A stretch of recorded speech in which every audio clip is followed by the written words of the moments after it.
माननीय सभापति महोदय जी, आदरणीय वित्त मंत्री जी द्वारा प्रस्तुत बजट के पक्ष में बोलने के लिए मैं खड़ी हुई हूँ। ये बजट स्पष्ट रूप से यशस्वी प्रधानमंत्री जी के विकसित भारत के संकल्प को पूरा करने की ओर एक ऐतिहासिक दस्तावेज है। ये बजट गांव, गरीब, युवाओं और महिलाओं के सशक्त कर के उन्हें राष्ट्र के मुख्य धारा में जोड़ने वाली बजट है। इस बजट में युवाओं को प्रशिक्षण और उनके लिए रोजगार के अवसर बढ़ाने वाले बजट है। इस बजट में समाज के अंतिम पायदान पर खड़े गरीब, आदिवासी और भाइयों बहनों एवं पिछड़े समाज के विकास की स्पष्ट झलक दिख रही है। बजट में बिहार के दिए जाने वाली राशि के लिए मैं धन्यवाद देना चाहती हूँ। आज़ादी के बाद ये पहला बजट है कि जिसमें बिहार के विकास की चिंता साफ साफ झलक रही है। माननीय मुख्यमंत्री श्री नीतीश कुमार जी के नेतृत्व में एनडीए की सरकार बिहार में उपलब्ध संसाधनों के बावजूद राज्य के विकास में रात दिन लगी हुई है।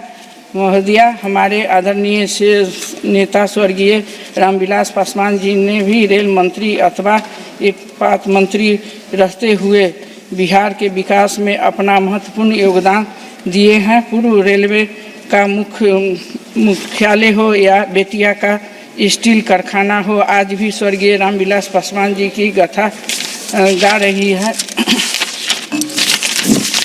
इस बजट में बिहार के लिए रोड नेटवर्क, हवाई अड्डे के निर्माण और बाढ़ नियंत्रण तथा स्वास्थ्य सेवा के विस्तार के लिए जो धन आवंटित किया गया है, उससे मेरे संसदीय क्षेत्र वैशाली सहित संपूर्ण बिहार प्रसन्नता जाहिर कर रही है। जहां बजट में मेरे संसदीय क्षेत्र वासियों की पताही हवाई अड्डा निर्माण का सपना पूरा होते दिख रहा है। विश्व का प्रथम गणतंत्र वैशाली अब बोधगया, राजगीर, वैशाली, दरभंगा के लिए नए एक्सप्रेसवे से जुड़ने वाले अंतर्राष्ट्रीय जुड़ जाएंगे। महोदया, मेरे संसदीय क्षेत्र मीनापुर, बलूराज, साहेबगंज, पारू और वैशाली विधानसभा बड़ा ही भाग हर वर्ष बाढ़ के चपेट में ग्रसित रहते हैं। इस बजट से यहाँ के वासियों के मन में बाढ़ से मुक्ति की अभिलाषा जगी है। हमारे आदरणीय नेता श्री चिराग पासवान जी ने बिहार फर्स्ट, बिहारी फर्स्ट के धारणा से राजनीतिक में कदम बढ़ाया और इसी विजन के साथ बिहार में चौतरफी विकास के लिए अग्रसित है। महोदय, आदरणीय वित्त मंत्री जी द्वारा प्रस्तुत बजट में कोई क्षेत्र, कोई वर्ग अछूता नहीं है जिसे बजट में इतनी प्रशासनिक की जाएगी, कम से कम ही होगा। महोदया, इस बजट में स्वास्थ्य के लिए जो प्रावधान किए गए हैं वे भी महत्वपूर्ण है। दरभंगा में एम्स निर्माण का हरी झंडी मिलने पर मिथिला वासियों को खुशी की इजहार है।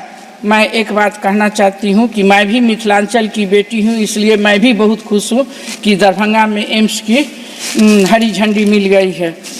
आज इस मौके पर आदरणीय स्वास्थ्य मंत्री माननीय श्री जेपी नड्डा जी से आग्रह करती हूं कि मुजफ्फरपुर स्थित श्री कृष्ण सिंह मेडिकल कॉलेज को एम्स का दर्जा दिया जाए। मुजफ्फरपुर में टाटा मेमोरियल हॉस्पिटल की एक शाखा Shri Krishna memorial medical college में कार्यरत है। कैंसर रोगों की इलाज के लिए पूरे उत्तर बिहार का ये इलाका इकलौता अस्पताल है। यहाँ नेपाल के भी रोगी कैंसर के इलाज के लिए पहुँचते हैं। इस अस्पताल में अच्छे डॉक्टर और अच्छे इलाज है, परंतु संसाधनों की कमी के कारण ये अस्पताल अपनी पूरी क्षमता से कार्य नहीं कर पा रही है। अतः मैं माननीय स्वास्थ्य मंत्री जी से आग्रह करती